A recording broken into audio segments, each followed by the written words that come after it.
Hello friends, America అధ్యక్ష పదవి ఎన్నిక కొద్ది గంటల్లోకి వచ్చేసింది. అమెరికాలో ఎవరు అధ్యక్షుడు అవుతారు అనేది ప్రపంచం అంతా కూడా చాలా ఆసక్తిగా ఎదురు చూసే అంశం. ఎందుకంటే ఎంత కాదన్నా ఇప్పటికీ ప్రపంచం ఏకధ్రువ ప్రపంచంగానే ఉంది. అంటే అమెరికా చాలా దేశాలను చాలా విషయాల్లో ఇప్పటికీ ప్రభావితం చేయగలిగిన ఒక శక్తివంతమైన దేశం కాబట్టి సో అందువల్లనే అందరికీ ఆసక్తి ఉంటుంది, అందువల్లనే భారతదేశానికి కూడా ఆసక్తి ఉంటుంది. కానీ ఈసారి ఈ ఆసక్తి రెట్టింపు అయిందని చెప్పుకోవచ్చు. ఎందుకు అంటే అక్కడ ఈసారి అధ్యక్ష పదవికి పోటీ పడుతున్న ఒక వ్యక్తి భారతీయ సంతతికి చెందిన వ్యక్తి కావటం, ఇంకొక వైపున ఉపాధ్యక్ష పదవికి పోటీ పడుతున్న వ్యక్తి భారతీయ సంతతికి చెందిన వ్యక్తికి భర్త కావటం. ఈ రెండు కారణాల వల్ల కూడా ఈసారి ఈ ఆసక్తి మరికొంచెం ఎక్కువ ఉందని చెప్పుకోవచ్చు. అయితే ఇదే కారణాల వల్ల ఈసారి అమెరికాలో ఉన్న భారతీయులు ఎవరికి ఓటు వేస్తారు అనేది కూడా ఒక పెద్ద అంశంగా అమెరికన్ ఎన్నికల్లో ముందుకొచ్చింది. నిజానికి అమెరికాలో ఉన్న ఓటర్లతో పోలిస్తే ఇండియన్ అమెరికన్ల ఓటర్ల శాతం చాలా ఎక్కువేమీ కాదు. అయినప్పటికీ కూడా ఎన్నికను ప్రభావితం చేయగలిగిన శక్తి ఇండియన్ అమెరికన్ ఓటర్లకు ఉంది అని అక్కడ చాలామంది నమ్ముతున్నారు.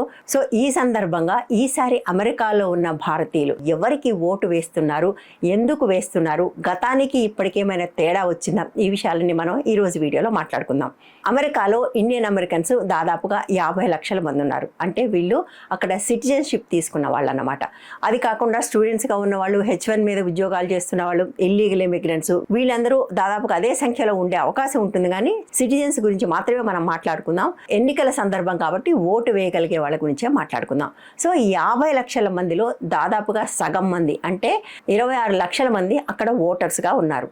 మొత్తం అమెరికా జనాభా దాదాపుగా 35 కోట్లయితే మొత్తం అమెరికాలో రిజిస్టర్డ్ ఓటర్ల సంఖ్య 17 కోట్లు ఉంది. అంటే దాదాపుగా జనాభాలో సగం మంది అక్కడ ఓటర్లుగా ఉన్నారు.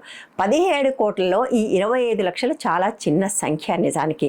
కానీ అమెరికాలో ఉండే ఒక ఓటింగ్ విధానం వల్ల ఈ ఇండియన్స్ ఓట్ అనేది చాలా కీలకమైన అంశంగా మారింది. ఎందుకంటే అక్కడ ఎలక్టోరల్ కాలేజ్ అనే ఒక పద్ధతి ఉంటుంది. ఆ పద్ధతి ప్రకారం ఒక్కొక్క స్టేట్లో ఎన్ని సీట్లు ఉన్నప్పటికీ కూడా ఆ స్టేట్లో ఏ పార్టీకి ఎక్కువ ఓట్లు పడితే ఆ పార్టీ ఆ మొత్తం సీట్లని తీసుకొని పోతుంది. విన్నర్స్ టేక్ ఆల్ అంటారు. అంటే ఉదాహరణకు తెలంగాణ లాంటి ఒక రాష్ట్రం ఉందనుకోండి, ఇక్కడ మనకు 17 ఎంపీ సీట్లు ఉన్నాయి. ఇక్కడ పోటీలో రెండో మూడో పార్టీలు ఉంటే ఏ పార్టీకి ఎక్కువ ఓట్లు వస్తే ఆ పార్టీకి మొత్తం 17 సీట్లు వస్తాయన్నమాట. సో ఈ పద్ధతి వల్ల ఏ రాష్ట్రాల్లో అయితే ఇండియన్ అమెరికన్స్ ఎక్కువగా ఉన్నారో ఆ స్టేట్స్లో వీళ్ళు ఆ రాష్ట్రం ఎన్నికను ప్రభావితం చేసే అవకాశం ఉంది. చాలా రాష్ట్రాల్లో రెండు పార్టీల మధ్య ఒక్కొక్కసారి మార్జిన్ కొన్ని వేలు మాత్రమే ఉంటుంది. అంటే కొన్ని వేల ఓట్లతో మొత్తం రాష్ట్రానికి సంబంధించిన అన్ని సీట్లు తీసుకుపోయే అవకాశం ఉన్నప్పుడు ఈ బ్లాక్, ఇండియన్ అమెరికన్స్ బ్లాక్ అనేది రెండు పార్టీలు కూడా చాలా చాలా కీలకమైనది. సో ఇండియన్ అమెరికన్స్ ట్రెడిషనల్గా ఎవరి వైపు ఉంటారు? జనరల్గా ఇండియన్ అమెరికన్స్ డెమోక్రటిక్ పార్టీ వైపు ఉంటారు. చాలామందికి తెలిసిన విషయమే, అమెరికాలో రెండు పార్టీల ప్రజాస్వామ్యం ఉంటుంది, డెమోక్రాట్స్, రిపబ్లికన్స్ అని. వీళ్ళు కాకుండా వేరే చిన్న చిన్న పార్టీలు ఉంటాయి, కానీ మేజర్గా ఈ రెండు పార్టీలు ఉంటాయి. డెమోక్రాట్స్ లిబరల్ విధానాలు కలిగి ఉంటే రిపబ్లికన్స్ కన్జర్వేటివ్ విధానాలు కలిగి ఉంటారనేది ఒక బ్రాడర్ అండర్స్టాండింగ్. ఇద్దరు కూడా క్యాపిటలిజాన్ని సపోర్ట్ చేస్తారు. దాంతో పాటుగా ప్రో ఇమిగ్రెంట్స్ పార్టీగా కూడా డెమోక్రటిక్ పార్టీకి మొదటి నుంచి పేరుంది. రిపబ్లికన్స్ ప్రధానంగా వైట్ సుప్రిమసీని సపోర్ట్ చేసే వాళ్ళగా, ఇమిగ్రెంట్స్ పట్ల అంతగా సహనం లేని వాళ్ళగా, ముఖ్యంగా మైనారిటీల పట్ల అంతగా సహనం లేని వాళ్ళగా వాళ్ళకు ఒక పేరుంది. అంటే ఒక భారతీయులు మాత్రమే కాదు, ఆఫ్రికన్ అమెరికన్స్, లాటిన్ అమెరికన్స్, ఈ సమూహాలన్నింటిలో కూడా డెమోక్రటిక్ పార్టీ మొదటి నుంచి కొంత బలంగా ఉంది. అయితే ఈసారి ఎన్నికల్లో ముఖ్యంగా ఇండియన్ అమెరికన్స్లో ఒక షిఫ్ట్ కనిపిస్తుందని దాదాపుగా అమెరికాలో ఉన్న అన్ని పత్రికలు రాస్తున్నాయి, ఇండియాలో కూడా రాస్తున్నాయి. ఇండియన్ అమెరికన్ యాటిట్యూడ్ సర్వే అనే ఒక సర్వే జరిగింది. ఆ సర్వే ప్రకారం ఇండియన్ అమెరికన్స్లో పొలిటికల్ షిఫ్ట్ కనపడుతుంది అని చెప్తున్నారు. ఈ షిఫ్ట్ ఎట్లా ఉంది అన్న వివరాలు మనం తెలుసుకుందాం. అమెరికన్ ఓటర్లో రెండు రకాల వాళ్ళు ఉంటారు. ఒకటి, ఒక పార్టీకి ముందే అఫిలియేషన్ ప్రకటించుకున్న వాళ్ళు, ఏ అఫిలియేషన్ లేకుండా ఎన్నికల్లో పాల్గొనేవాళ్ళు. అంటే డెమోక్రటిక్ పార్టీలో కానీ రిపబ్లికన్ పార్టీలో కానీ వాళ్ళు మెంబర్స్గా చేరి వాళ్ళు ప్రెసిడెన్షియల్ క్యాండిడేట్ని నిర్ణయించడంలో కూడా ఒక కీలకమైన పాత్ర వహిస్తారు. ఎందుకంటే అమెరికాలో ప్రెసిడెన్షియల్ క్యాండిడేట్స్ ప్రైమరీస్ ద్వారా, అంటే పార్టీలోనే ఒకలాంటి ఓటింగ్ జరిగి దాని నుంచి నిర్ణయిస్తారు. సో వీళ్ళు ఆ పార్టీ నుంచి ఎవరు అధ్యక్ష పదవికి నిలబడతారు అనేది నిర్ణయిస్తారు. వీళ్ళు కాకుండా చాలామంది అసలు ఏ పార్టీతోనూ సంబంధం లేకుండా డైరెక్ట్గా ఈ రెండు పార్టీల నుంచి వచ్చిన క్యాండిడేట్స్లో ఎవరో ఒకరికి ఓటేస్తారు. సో అట్లా చూసినప్పుడు ఇప్పటికీ కూడా ఇండియన్ అమెరికన్స్లో ఎక్కువ మంది డెమోక్రటిక్ పార్టీ సభ్యులు అభ్యర్థులుగానే ఉన్నారు. కానీ గతంలో కంటే ఈ సంఖ్య తగ్గింది అని చెప్తున్నారు. బైడెన్ సమయానికి ఇండియన్ అమెరికన్స్లో 56% మంది తమని తాము డెమోక్రటిక్ పార్టీకి క్లోజ్గా గుర్తించుకుంటే ఈసారి ఎన్నికకు అది 47%కి తగ్గిపోయింది. అంటే దాదాపుగా 6% మంది రిపబ్లికన్ పార్టీ వైపు మొగ్గు చూపడం అనేది మొదలుపెట్టారు. ఓటింగ్ విషయానికి వచ్చేసరికి కూడా దాదాపుగా ఇదే రకమైన షిఫ్ట్ కనపడుతుంది. 2020లో బైడెన్ ఎన్నిక ముందు ఎంతమంది బైడెన్కి ఓటేస్తారు అని అడిగినప్పుడు 68% మంది తాము బైడెన్కి ఓటేస్తామని చెప్పారు. కానీ కమలా హ్యారిస్ దగ్గరికి వచ్చేసరికి అది 61% మాత్రమే ఉంది. అంటే 7% మంది తగ్గారన్నమాట. కమలా హ్యారిస్ భారతీయ సంతతికి చెందిన వ్యక్తి. బైడెన్తో పోలిస్తే ఈమె చాలా మందికి దగ్గర మనిషి కూడా. అటువంటప్పుడు కమలా హ్యారిస్కి ఓటేయాలనే ఉత్సాహం చాలా మంది భారతీయులకు ఉండాలి, కానీ లేదు. ఎందుకు?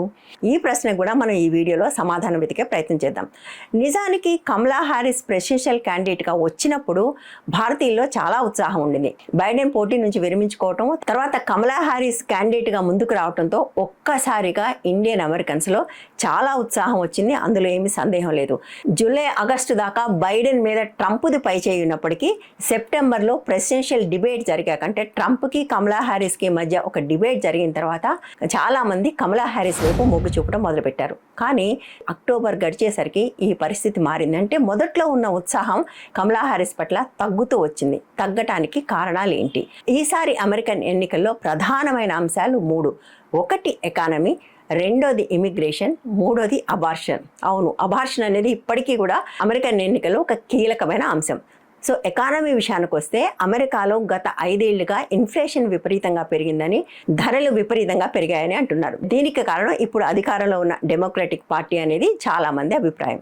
ఎకానమీ అనే ఒక కీలకమైన అంశంలో డెమోక్రటిక్ పార్టీ విఫలం అయింది అనే ఒక ఆలోచన వల్ల ఇండియన్ అమెరికన్స్ డెమోక్రటిక్ పార్టీకి దూరం అవుతున్నారు అనేది ఒక అంచనా. భారతీయ సంతతికి చెందిన వ్యక్తి ఉన్నప్పుడు దాన్ని అధిగమించాలి కదా. ఎందుకు జరగట్లేదు అంటే చాలా మంది భారతీయులు కమలా హ్యారిస్ని భారతీయురాలుగా కాకుండా ఆఫ్రికన్గా కూడా చూస్తున్నారనేది ఒక అంచనా. ఎందుకు అంటే కమలా హ్యారిస్ తల్లి భారతీయురాలు, తండ్రి ఆఫ్రికన్. ఇండియన్ అమెరికన్స్కి ఆఫ్రికన్ అమెరికన్స్కి ఒక చిన్నపాటి వైరం లాంటిది చాలా చోట్ల ఉంటుంది. బహుశా అది కూడా ఒక కారణం కావచ్చని నేను అనుకుంటున్నాను. ఎందుకంటే ఆమెని తమ మనిషిగా కాకుండా ఆఫ్రికన్గా కొంతమందైనా చూడటం వల్ల ఈ షిఫ్ట్ వచ్చి ఉండొచ్చు అనేది అక్కడ కొంతమంది పరిశీలకులు చెప్తున్నమాట. రెండో విషయం ఇమిగ్రేషన్ విషయంలో మొదటి నుంచి డెమోక్రాట్స్ కొంత లిబరల్గా ఉంటారు, రిపబ్లికన్స్ చాలా టైట్గా ఉంటారు. మనకు తెలిసిందే కదా, ట్రంప్ సమయంలోనే గోడలు కట్టడం ఇలాంటివన్నీ కూడా చేశారు. కానీ ఇమిగ్రెంట్స్ అయిన కొంతమంది భారతీయులు ఇమిగ్రేషన్ పట్ల లిబరల్గా ఉండటాన్ని ఇష్టపడటం లేదు అనేది అమెరికన్ పరిశీలకులు చెప్తున్నమాట.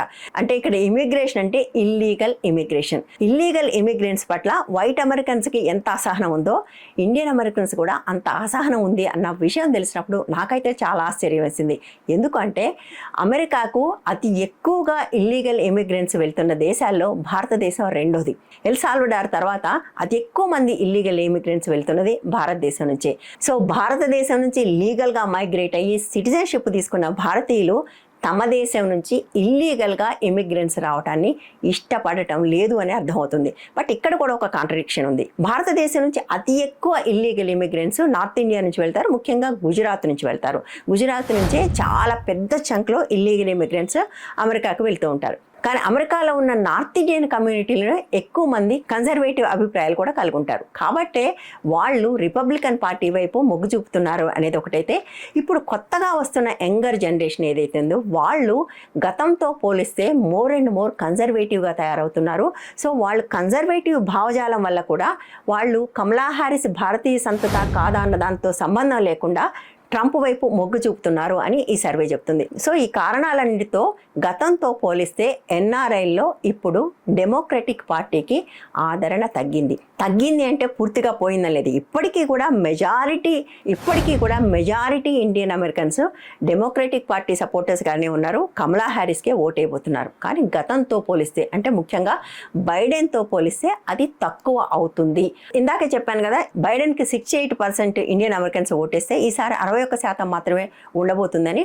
అదే ట్రంప్ విషయానికి వస్తే గతంలో ట్రంప్కి 22% మంది ఓటేస్తే ఈసారి అది 31%కి పెరగబోతుంది అనేది ఈ సర్వే వేసిన అంచనా. అంటే దాదాపుగా 10% ఎక్కువ మంది ట్రంప్కు ఓటేసే అవకాశం ఉంది.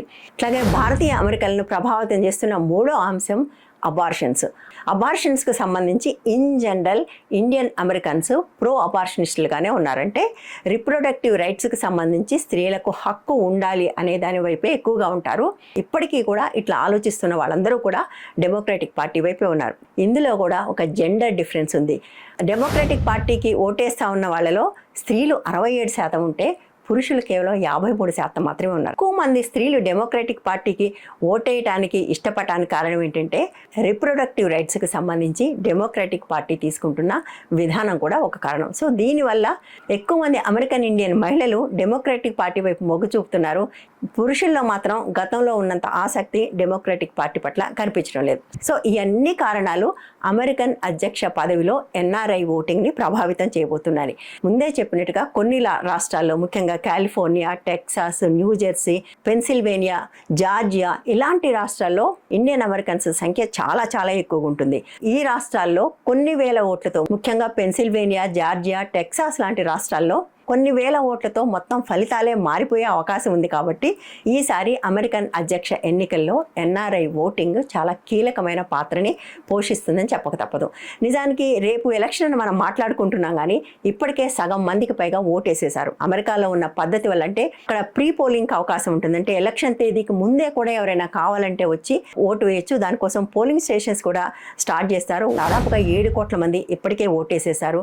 మిగిలిన 10 కోట్ల మందిలో బహుశా ఇంకొక 6-7 కోట్ల మంది మాత్రమే నవంబర్ 5న ఓటేసే అవకాశం ఉంది.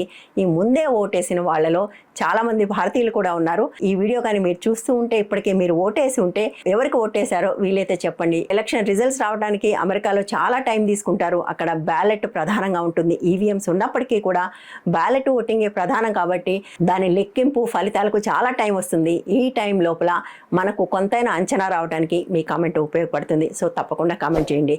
ఈ వీడియో మీకు నచ్చితే లైక్ చేయండి, షేర్ చేయండి, ఛానల్ని సబ్స్క్రైబ్ చేయండి. Thank you.